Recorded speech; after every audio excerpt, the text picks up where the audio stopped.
What's a secret you've kept your whole life? All my life, I've been terrified of mirrors.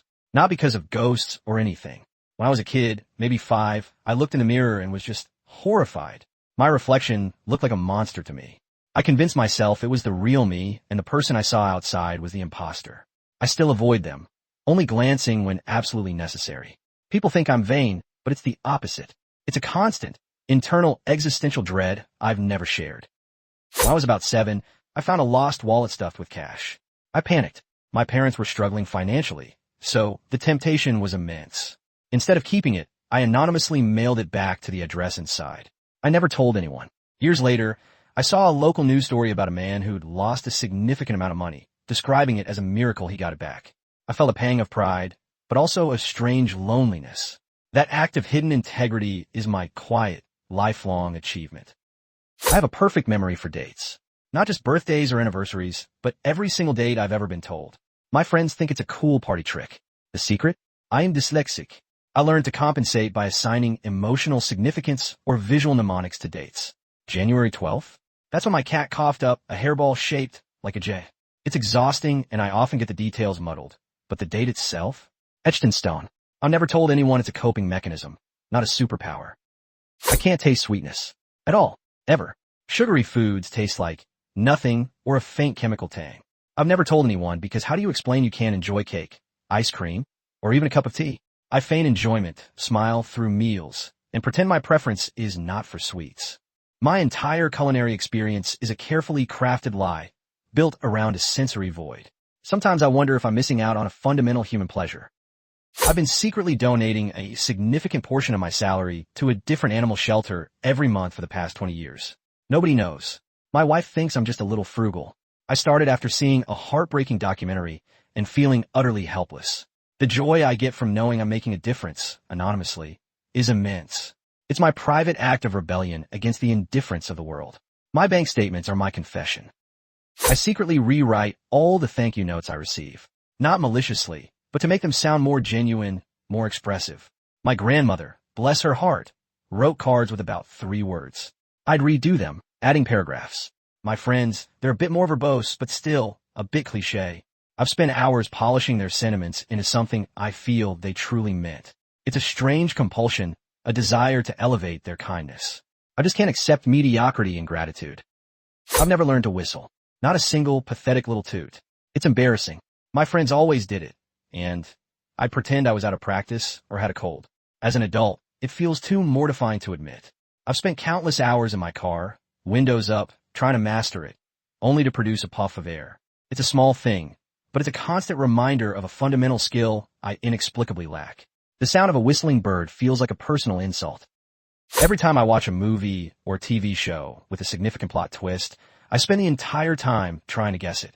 If I guess it right, I feel this smug, secret satisfaction.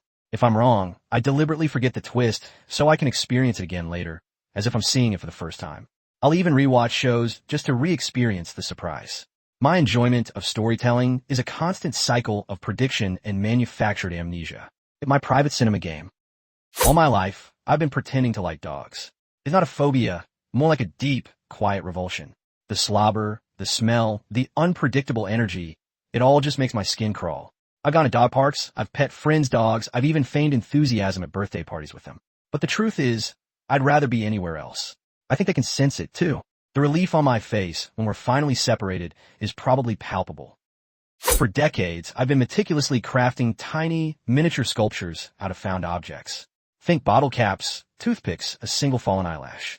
I keep them all in an old shoebox under my bed. No one knows they exist. They're abstract, often vaguely unsettling.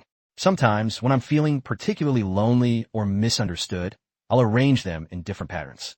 It's my own silent language. A secret universe built from detritus. They're probably worthless, but they're mine. I have a habit of borrowing small, insignificant items from people. Not to steal exactly. It's more like a compulsion. A stray pen from a meeting, a sugar packet from a cafe, a single earring bag from a friend's jewelry box. I have a drawer filled with these random trinkets. I never use them, I just collect them. It's a weird, nonsensical form of hoarding, and I'm terrified someone will eventually ask where I got that specific button. It feels like evidence of a tiny, petty crime. I've lived my entire life with a very specific, subtle form of colorblindness that nobody has ever diagnosed. I see the world mostly as it is, but certain shades of green and blue just blend. Like grass in the sky on a clear day look almost identical to me, or at least very close. I've spent years learning to fake it, to describe colors like everyone else. I just nod and agree when people point out the vibrant blue of the ocean. It's exhausting. I've been secretly writing fanfiction for a very niche, very old video game series. Like, abandoned in the early 2000s niche. It's my passion project. I pour hours into world building, character development, and intricate plot lines that only a handful of people on a dusty old forum will ever read. It's incredibly rewarding, but also deeply embarrassing. My real life feels so mundane in comparison to the epic sagas I conjure in my spare time. I'm the hero of my own obscure universe. Every time I meet someone new, I mentally assign them a very specific, often ridiculous, theme song. It's like a personal soundtrack generator in my head. My boss might have a dramatic orchestral piece, my barista a Johnny Jazz tune, and my annoying neighbor a piercing, repetitive techno loop. It helps me categorize and remember people, I suppose. The downside is that sometimes when I'm stressed, these internal soundtracks start to bleed into each other, creating a bizarre and cacophonous mental concert. I have an overwhelming urge to confess the most mundane, inconsequential sins to strangers. Like, excuse me, but I took the last cookie from the office break room yesterday and didn't replace it. Or, I'm sorry, I didn't really finish that report. I just put my name on it. It's not about guilt. It's about purging these tiny, pointless burdens. I know it's weird, and I always get strange looks, but it's the only way I can get through the day without a million tiny, meaningless secrets weighing me down. I've been sleep texting for years, and my partner just plays along. I'll wake up to a string of nonsense messages to random contacts. One time, I apparently confessed to a deep-seated fear of sentient vegetables to my boss. Another, I left a cryptic message about needing more glitter for my underwater lair for my aunt. They just smile, delete the texts, and never mention it. It's become a bizarre, silent understanding between us. I'm too afraid to ask what I might say next.